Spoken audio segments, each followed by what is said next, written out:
Thank you so much, gentlemen, for taking out the time and joining us on ET Now. Abid, something that I asked you at the press conference also, largely the numbers seem in line. The revenues have beat estimate, revenue has come in line while PAT and margins have been a bit. But the disappointment, so to say, has been around the guidance for Q4. While you did talk about how you're keeping an eye on the macroeconomic developments, nothing on the immediate front, what are those one or two big factors that sort of coming in your way from ending the year on a very optimistic note?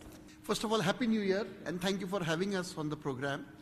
I think, as I've always said, that the guidance that we give is how we see the environment at the time that we give the guidance, and also incorporate the risks that we see. I think the couple of risks that we see, one is specific to us, which is around the health business, the HPS platform, which we've seen about a 10% lower open enrollment, and that will translate into a revenue headwind in our HPS business because it's based on a per member basis. The other risk is more overall being watchful of the macro environment, both in the US in terms of what we've seen with some of the company results which have been recently announced, and of course, as well as UK and Brexit, where sometimes customers don't spend or don't continue to spend when they see some of those uncertainties till there is clarity, and we just kind of build that in our guidance. So otherwise I don't see anything which would be, I would call, worrying in the demand environment. All right. Jatin, coming to you, and the margins have of course, surprised a lot of analysts. Of course, you've attributed it to operation efficiency apart from a forex gain also. But as far as the trajectory is concerned, as we move ahead into Q4, the rupee is also sort of, penciling out as we have seen. So where would this really lead to? Can you sort of, give us a long-term trajectory as far as margins are concerned? So we had said in the beginning of the year that as the year progresses, we will continue to improve the margin trajectory. We were taking certain actions and we are confident of the outcomes that we will be able to get. We have improved margin from quarter 2 to quarter 3, and before that we had improved margin from quarter 1 to quarter 2. Now we are at a place where we feel we are comfortable in the trajectory, what we have delivered in quarter 2, quarter 3. There are many variables which I must confess. One is, of course, the forex, which has been very volatile this year and which we have no control about. Second is we need to continue to remain invested in our people.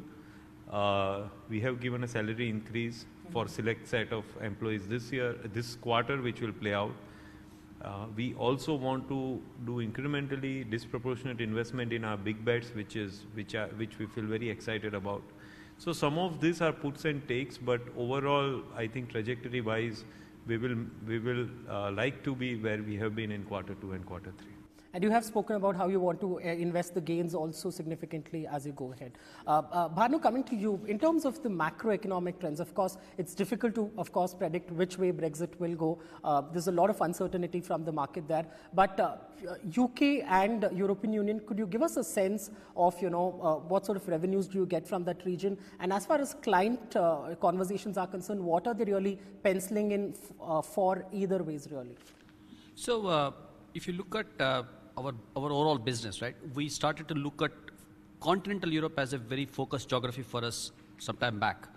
And that in itself is yielding good results for us right now. We had made good investments in Germany, for example, and we had also made some of the customer acquisitions in the geography as well, right? So continental Europe is one area where we have seen good progress. We're assuming that all the macroeconomic scenarios, events that you're seeing within UK right now will probably unfold in a short period of time.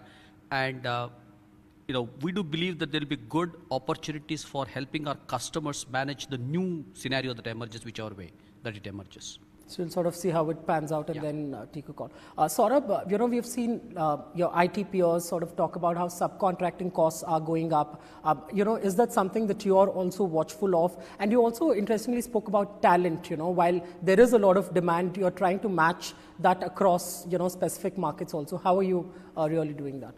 So if you look at our talent and look at the way we have localized over the last 3 years, started much early, anticipated demand locally, how we are building a thing in our campus network and our campuses on site, making development centers with an anchor customer, doing training. I think it's a very evolved plan which we had put in place some time back to look at how do we drive this agenda of huge demand which is coming more customer-centric for digital technologies.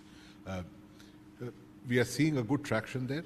Whilst I say this in and our biggest market, there is a crunch on STEM talent, which will continue to be there. But our first choice is to be localized and then look for other alternatives. So we'll continue to keep focusing there and growing that. Contracting will happen when it is a short-term requirement, it is a new different technology. But long-term, we would want a good mix of having our own employee and localize and grow our business.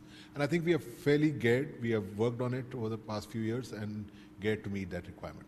Works well. Abid, coming back to you, something that we've asked you quite often, looking at an industry matching growth rate. Of course, you talk about how would you actually describe industry matching growth rate. But if I were to ask you, Infosys also might end the year with a double-digit growth rate. So if I were to ask you, for Wipro to look at a double-digit growth rate, FY20 would be a reasonable estimate in terms of efforts that you're taking not only to stabilize the business, but look at the growth momentum really.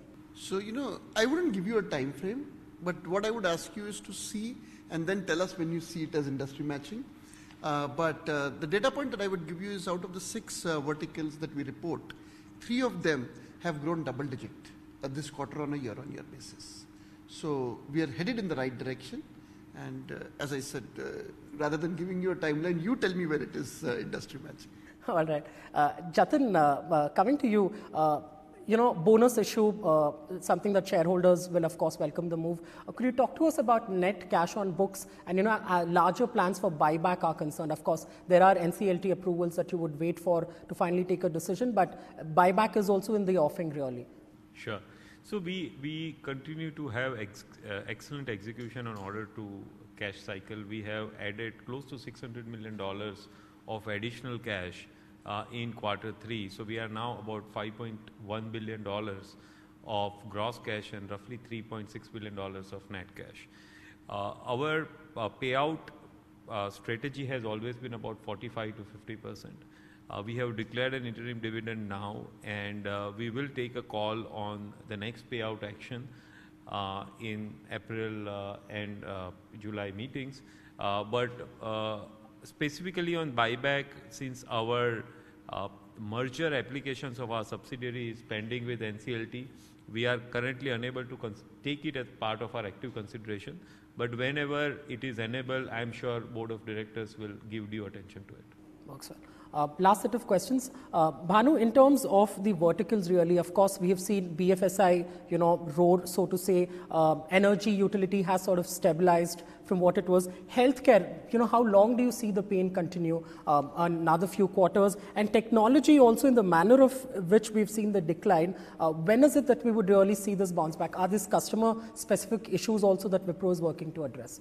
So if you look at, like Abid mentioned already, right? 3 or 4 verticals are already they're growing very well, right? And you mentioned some of them. On the technology vertical this quarter, you should look at that as a specific activity because there's a furlough in this quarter, and customer shutdowns would have happened, and technology sector would have been impacted by that number. So to that extent, it's you should treat it as a temporary phenomenon. And on the health side, health the big uncertainty is on the HPS administrative environment.